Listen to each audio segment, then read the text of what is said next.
Okay, I have just started the screen recording. Okay, so now I was just saying कि अब हम इसका जो replacement 1 का हमारा नेक्स्ट मेथड जो है वो एक बार स्टार्ट कर लेते हैं। मतलब इसी मेथड के अंदर जो नेक्स्ट है उसमें अब देखो 8th एग्जांपल से स्टार्ट हो रहा है ना। I think transport company buys road tankers costing, यही वाली है। 2 मशीन इसके बाद स्टार्ट हो रहे हैं। Hello girls, can you hear me? Yes ma'am, इसके बाद हो रहे हैं। ओके, तो इसको इसकी वैल्यूज एक बार आप मुझे बोल दो, देन विल जस्ट स्टार्ट। इसका हमें क्या दिया हुआ है? एक ट्रांसपोर्ट कंपनी है, उसने सॉरी 9th क्वेश्चन है। Okay sorry, yes ma'am, 9th है ये। Okay okay sorry. A truck owner finds from his past experience that the maintenance costs 200 for the first year and then it increases by 2000 every year. The cost of the truck type A is 9000. Determine the best age at which to replace the truck.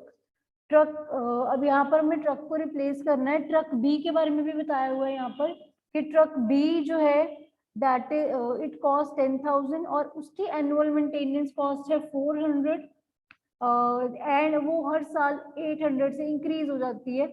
So now the truck owner के पास अभी कहता फिलहाल, ध्यान से सुनना है, truck ए है which is now 1 year old. Now should it be replaced by type B and if so when? ठीक है, तो वो कह रहा है कि अब हमें इसको रिप्लेस करना चाहिए एंड अगर करना चाहिए तो कब करना चाहिए। ठीक है, सो अब हमने ये चीजें एक बार इसमें देखनी है।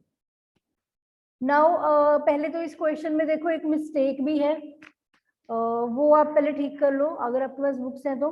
यहाँ पर गर्ल्स जो 4th नंबर पे 4550 पे स्टार बनाया हुआ है, आप देख सकते हो क्वेश्चन में। अगर पहला ट्रक ए की बात करें, ऐसे ही 4550 पे स्टार बनाया है। यस मैम, उसकी ना वैल्यू गलत कैलकुलेट करी हुई है इन्होंने, वहां पर 5450 आएगा। आप एक बार रीचेक भी कर लो, चाहे 21,800 डिवाइडेड बाय 4 करो जरा।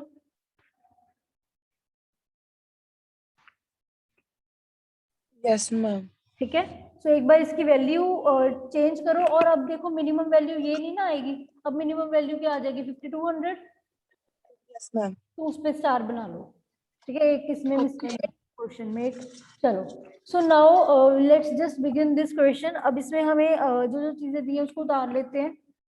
First of all maintenance cost 200 first year की, देन 2000 से इंक्रीज हो रही है एंड ओके ओके। सो उसने हमें ऐसे कुछ बताए हैं कितने इयर्स का डाटा है ये कुछ? नो मैम, बताया ही नहीं। ओके, तो हम अपने हिसाब से 7-8 इयर्स तक का बना लेते हैं, राइट? कुछ ऐसा अगर नहीं बताया है उसने, कुछ भी हिंट नहीं दिया तो अपने हिसाब से कर लेते हैं। बाकी हमें आइडिया तो लग ही जाएगा, जब हमारी इंक्रीज होनी स्टार्ट हो जाएगी तो हमें इतना शो करने की जरूरत नहीं है उसमें। ठीक है, चलो। सो अब now will just start with year 1 2 3 4 5 6 7 8 approximately इतना बना लो। देन ऑपरेटिंग कॉस्ट या कह सकते हैं मेंटेनेंस कॉस्ट। उसने क्या बोला है? मेंटेनेंस कॉस्ट फर्स्ट ईयर में कहता 200 है, then it is increasing by 1000 every year. तो पहले ईयर में 200 है, देन क्या होएगी? 2200, then 2400। 42। oh sorry 4200, right? We are increasing it by 2000, right? 200. So next will be बोल दो एक बार 4200, then 62, 60, then 82, then 10,200, 12,000, then 14,000। ठीक है। चलो, अब इसमें एमटी के बाद अब हमने इसका समेशन करना होता है। अब एक यस चीज मैम। और, कई बच्चे ना इस चीज में कंफ्यूज हो जाते हैं कि हमें जैसे इस क्वेश्चन में लिखा हुआ है कि 200 in the first year, then it is increasing by 2000 every year, तो आप सोचते हो ये समेशन ऑफ एमटी दिया हुआ है। Don't confuse that thing. किसी के माइंड में आई ये चीज कि क्योंकि वो क्वेश्चन में कह रहा है कि 200 है फर्स्ट ईयर एंड देन 2000 से इंक्रीज हो रहा है, तो मे बी वो क्वेश्चन में समेशन ऑफ एमटी बता रहा है?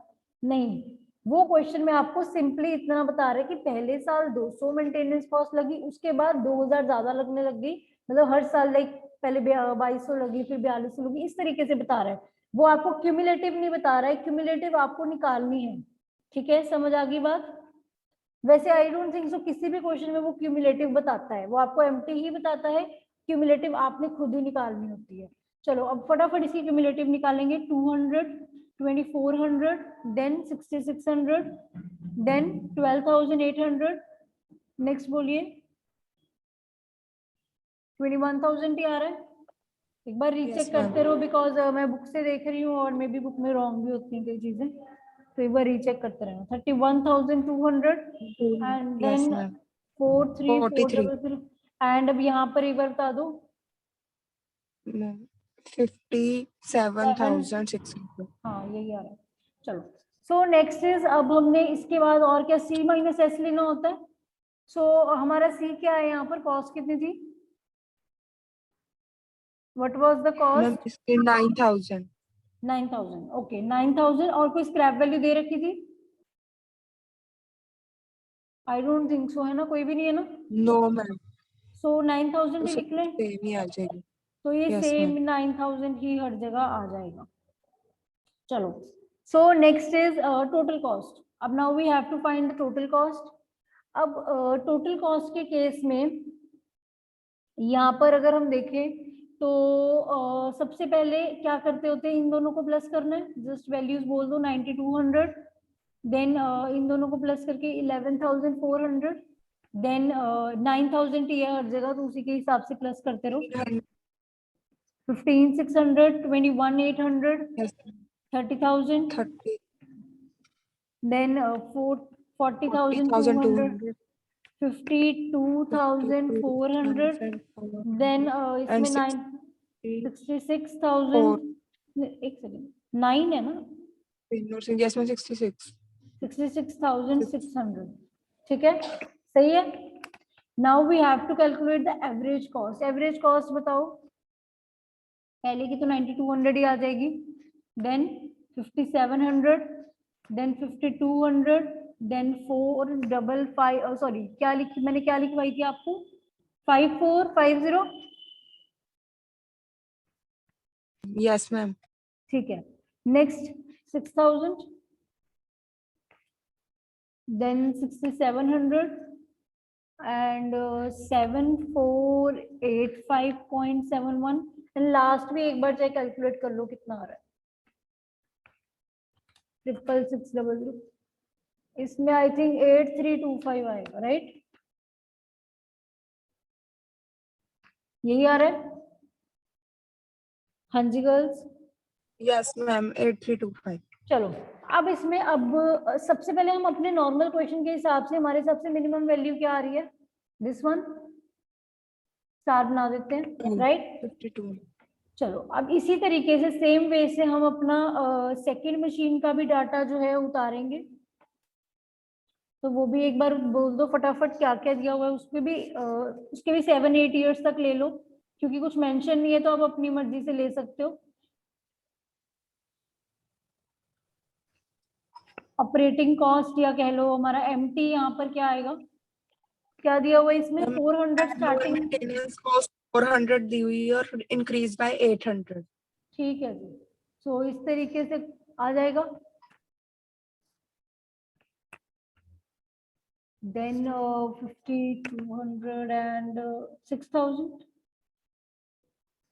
Yes, ma'am. and then summation of empty 400, then 1600, then 3600, then 6400, then 10,000, then 14,400, then 19,600, then 6,000 plus कर दिया तो 25,600। 25,600. Okay so now depreciation that is C minus S. अब इसमें भी आई थिंक 10,000 की ही वैल्यू दी हुई है। Yes, ma'am. चलो सो 10,000 ही दी हुई है तो हम उसके हिसाब से यहाँ पर करेंगे, 10,000 ही सारी जगह लिख लेते हैं, मतलब वैसे ही लिख लेते हैं। चलो so next total cost. Total cost क्या आ रही है हमारी, 10,400, देन 11,600, Yes, ma'am. 13,600, 16,400, 20,000, 24,400, 29,600, or 35,600.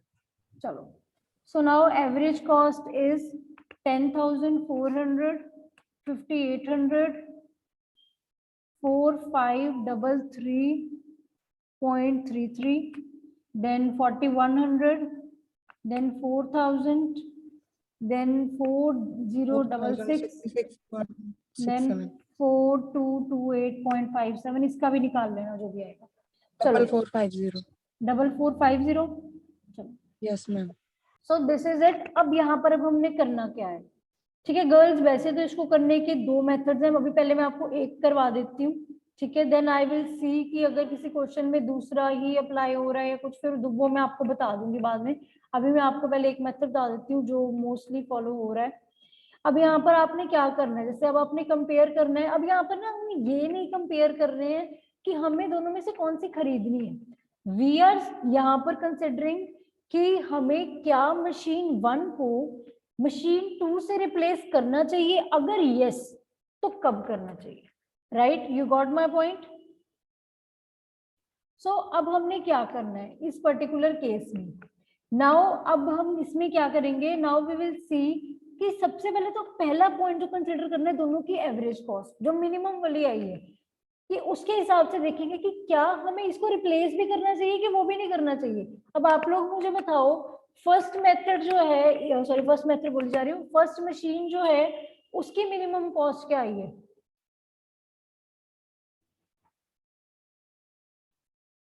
क्या आ रही है गर्ल्स? अभी मैंने स्टार 5200, राइट.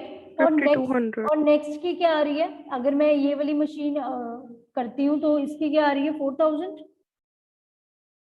Yes, ma'am. तो मुझे आप लोग एज ए जनरली बताओ कि क्या मुझे ए मशीन को बी से रिप्लेस करना चाहिए?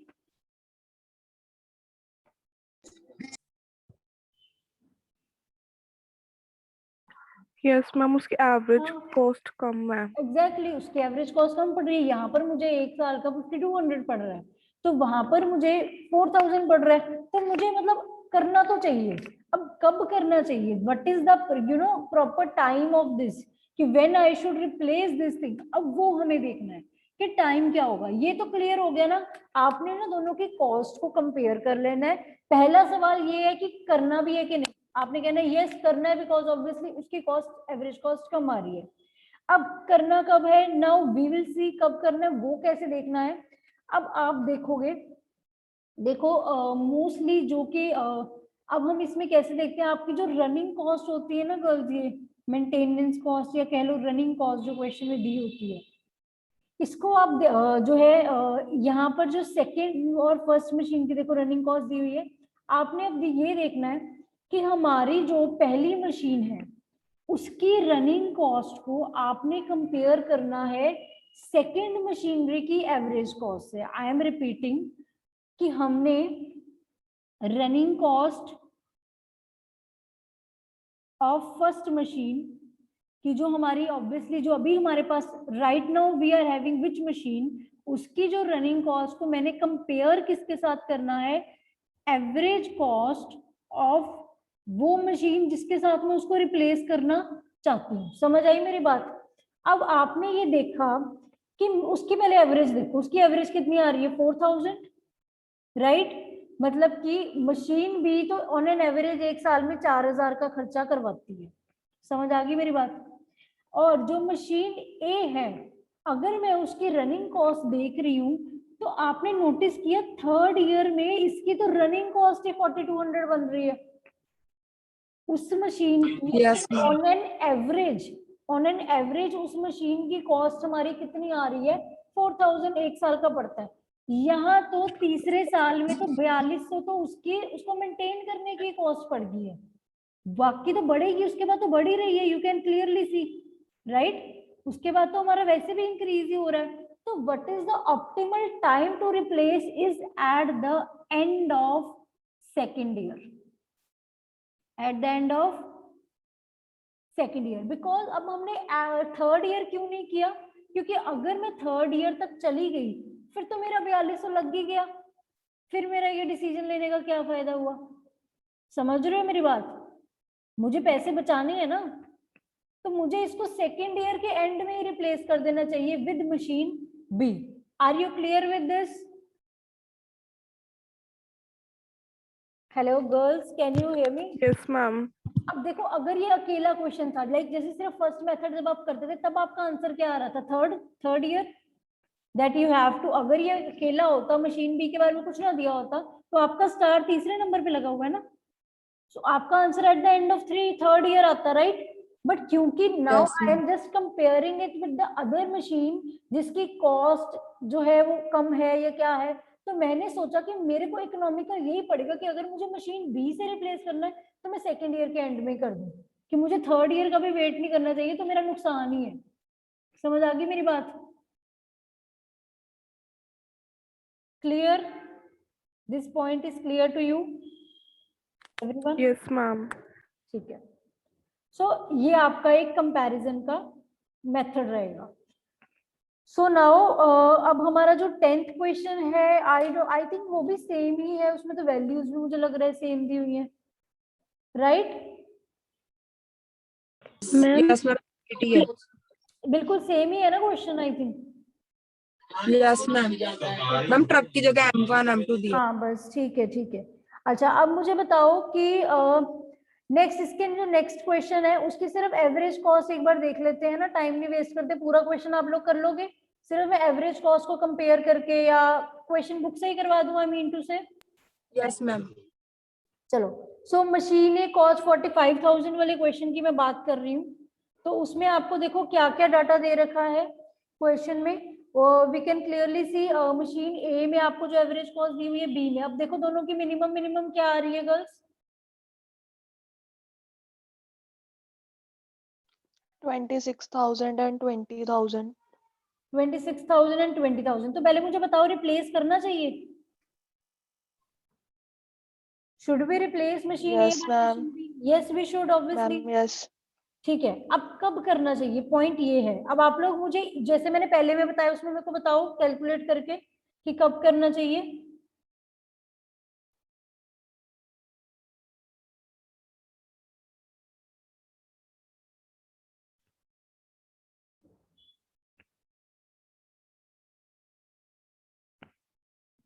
मैम इसमें भी eight the end of year में आके 21,000 हो जाएगी और उसकी एवरेज कॉस्ट ही 20,000 है मिनिमम। अच्छा, यस। सो यहाँ पर बिल्कुल सही आपने बोला कि उस केस में क्या हो रहा है। एक सेकेंड, ये मेरा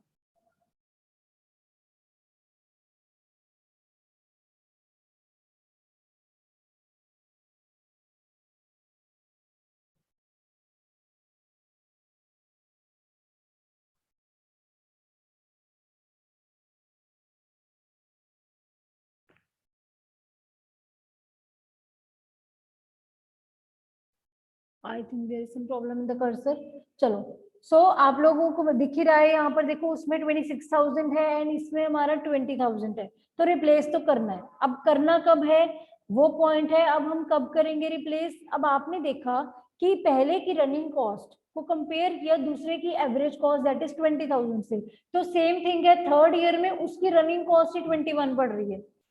सो इट इज इकोनॉमिकल कि हम लोग सेकेंड ईयर के एंड में ही रिप्लेस कर ले, राइट और नॉट? Yes ma'am. उन्होंने जो बुक में मेथड किया ना, उन्होंने भी सेम चीज करी है, बट उनका थोड़ा वे डिफरेंट है हल्का सा। उन्होंने जस्ट वो टोटल कॉस्ट का डिफरेंस लेना शुरू कर दिया। अगर आप देखो ये वही सेम वैल्यूज रनिंग कॉस्ट वाली आ रही है, अगर आप सेकंड थर्ड फोर्थ ईयर में देखो। Yes, ma'am. मेंटेनेंस कॉस्ट ही होगी। ठीक है, तो हमने फर्स्ट मैम वो ईयर, हाँ जी सॉरी, मैम वो फिर करने की जरूरत है जो एक्स्ट्रा नहीं कैलकुलेशन नहीं करी नहीं, हुई है? आप अपने हिसाब से करो, वो एक्स्ट्रा ही की हुई है, हर क्वेश्चन में नहीं ना की। आप अपनी ये लाइन लिखा होगा, जैसे अभी आप इसके पिछला वाला क्वेश्चन देखो, उसमें लाइन लिखी हुई है ना, in such cases we compare the minimum average cost for a machine M2 which is this। वो पूरी लाइन देखो जरा, इस तरीके से आप एक लाइन लिखाना। Okay ma'am.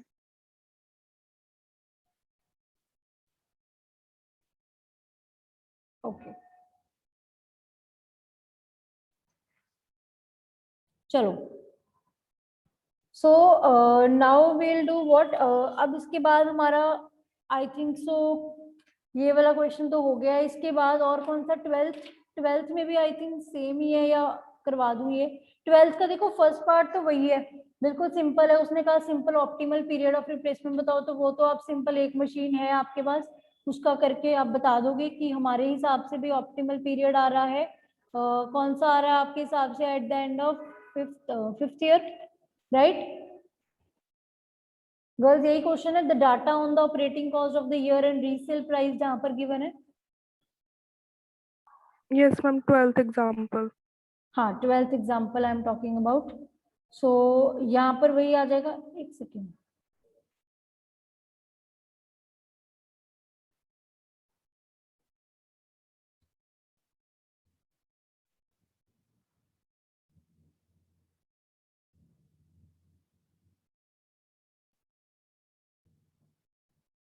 चलो,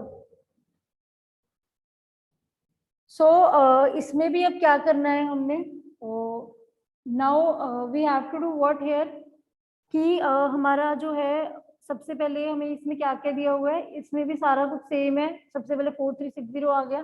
देन अब उसका सेकंड पार्ट देखो, सेकंड पार्ट में क्या बोल रहा है वो। सेकंड पार्ट में वो बोल रहा है कि व्हेन इक्विपमेंट ए जो है ना वो जब 2 इयर्स ओल्ड था, तो इक्विपमेंट बी जो कि उसी का सेम मॉडल एक न्यू आया था, ठीक है, वो अवेलेबल हो गया मार्केट में, and the optimum period for replacement क्या है, वो 4 इयर्स है with an average cost of 3600। उन्होंने पूरा क्वेश्चन नहीं सॉल्व करके दिया आपको। उन्होंने क्या किया, जस्ट आपको इतना बता दिया कि जो सेकंड वाला है ना उसका हमारा पीरियड जो रिप्लेसमेंट पीरियड वो 4 इयर्स आ रहा है और उसकी एवरेज कॉस्ट 3600 आ रही है। तो अब आप लोग बता दो कि हमें उसको रिप्लेस एक तो करना चाहिए कि नहीं, अगर करना चाहिए तो यू नो व्हेन करना चाहिए। समझ आई मेरी बात girls? Question is clear to you? Yes ma'am. तो अब Yes, आप लोग ma'am. बताओ इसमें क्या होगा। बिल्कुल सेम ही है, जस्ट उसमें तो हमें पूरा क्वेश्चन नहीं दिया, बस उसकी मेन इन्फॉर्मेशन दे दी कि एवरेज कॉस्ट उसकी 3600 है। बताओ मुझे इसमें अब कौन सा ईयर आएगा? मैम 5th ईयर में 3600 है, वहां पे हाँ जी, मिनिमम कॉस्ट भी 3600 है। Okay, yes. तो फिफ्थ ईयर में 3600 है और वहां पर उसकी जो मिनिमम कॉस्ट है वो भी 3600 है। तो अब हम देखो अब कब करेंगे आपके हिसाब से, फिफ्थ में ही करें कि फोर्थ में करें?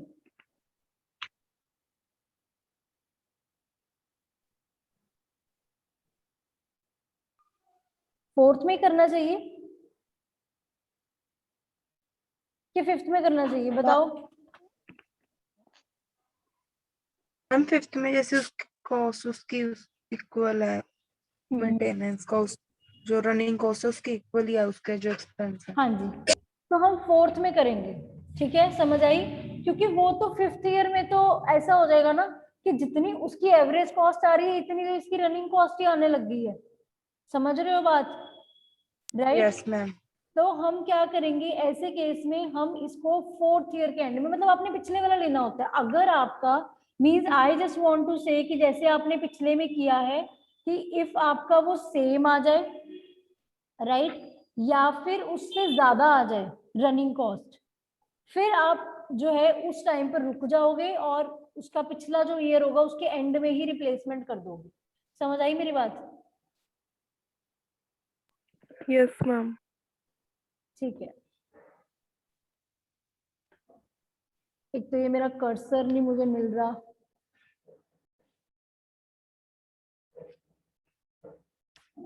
क्या प्रॉब्लम।